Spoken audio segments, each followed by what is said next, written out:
All right, let's dive straight into this explainer, transforming a simple recipe into a brilliantly quick, healthy, and honestly just lip-smacking breakfast.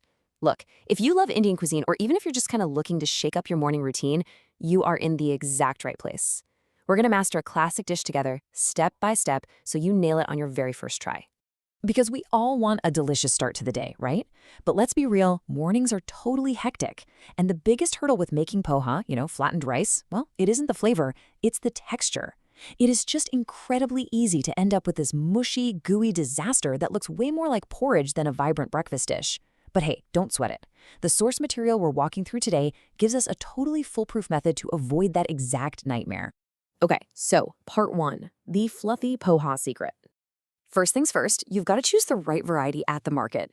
It's a bit of a Goldilocks situation because not all flattened rice is created equal.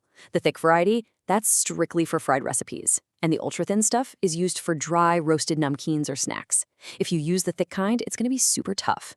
Use the thin kind and it literally dissolves. So, what's the golden rule? We need exactly 2 cups of medium-thin poha. That is the absolute sweet spot. Now here is where most people mess up. You absolutely do not soak the poha. I repeat, no soaking. You just drench it with water to rinse it, and then immediately, like right that second, drain out every single drop of water. Once it's drained, we build our foundational flavor right into the grains. Just toss in 3/4 of a teaspoon of salt and 1.5 teaspoons of sugar and mix that up gently. 15. Yep, that's your magic number right there. You've got to leave that seasoned, damp poha alone for exactly 15 minutes. During this little resting phase, the grains just soak up the residual water, plus the salt and sugar. They turn beautifully soft without crossing over into mushfill. Make sure you stir it gently after the first 5 minutes. That tiny bit of aeration, that's the real secret to keeping the grains fluffy and perfectly separated. Moving on to part 2, roasting the peanuts. Because let's face it, texture is everything in a good breakfast, right? So, in a pan heated with just a single teaspoon of oil, drop in a 1/2 cup of peanuts. The trick here is keeping them moving. You want to roast them, stirring constantly until you see them change color and they get beautifully crispy.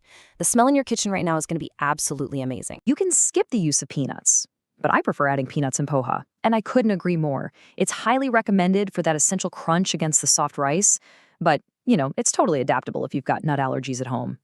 Or hey, if you want a shortcut, just use pre-roasted peanuts. Either way, once they're crispy, make sure you transfer them to a separate bowl right away so they don't overcook in that hot pan. All right, step 3, crackling spices and tempering. So, using that exact same pan, we're going to build our flavor base. Heat up 1 to 2 tablespoons of oil. Once it's nice and hot, drop in 1/2 teaspoon of mustard seeds. You can use the standard black ones or the red ones, whatever you have lying around. The key here is you want them to literally pop and crackle in the oil. That sound, that means they're releasing all their aromatic oils right into the base of our dish. But the very second those seeds start popping, you've got to act fast. Immediately drastically reduce the flame. This is super critical so your delicate spices don't brown and turn bitter. Once the heat is down, toss in your chopped green chilies, a 1/4 teaspoon of vibrant turmeric powder, which by the way gives the dish that signature yellow color, and about 8 to 10 roughly chopped curry leaves for that authentic, earthy aroma. And this really shows off how totally adaptable this recipe is. You can completely customize the heat level right here during the tempering step, depending on who's eating. Throw in 1 green chili for a nice mild warmth. Bump it up to 2 if you want a real spicy kick. Or if you're serving kids, honestly, just skip the chilies entirely. The dish is still going to pack a ton of flavor. Which brings us to part 4, the 2-minute assembly. Grab that bowl of rested poha, which should be perfectly soft and separated by now, and toss it directly into the pan with your spices.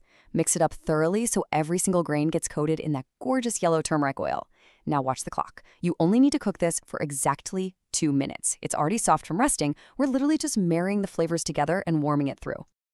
Okay, to lock in all that incredible flavor, we've got 3 quick final steps. First step, squeeze in the juice of 1/2 a freshly cut lemon. That hit of acid just brightens the whole dish up.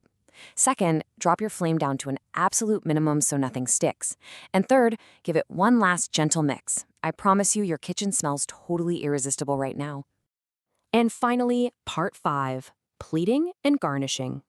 Time to plate up that gorgeous warm poha. To give it that pro, street food kind of vibe, you're going to want to generously sprinkle it with sev, those crispy little chickpea noodles, along with those freshly roasted peanuts from earlier. Top the whole thing off with a handful of fresh green coriander leaves, and definitely serve it with a bright lemon wedge on the side for anyone who wants an extra punch of citrus. So, what's the big takeaway here? Well, you now know the actual secret. Making this authentic dish is incredibly fast, it's straightforward, and it is undeniably delicious when you follow these exact steps. No more mushy breakfast disasters, for sure. Whenever you're craving something hearty but light, you know exactly what to do. The only question left is, when are you going to make your fluffy poha? Grab those ingredients, get in the kitchen, and see for yourself just how much of a game changer this recipe really is.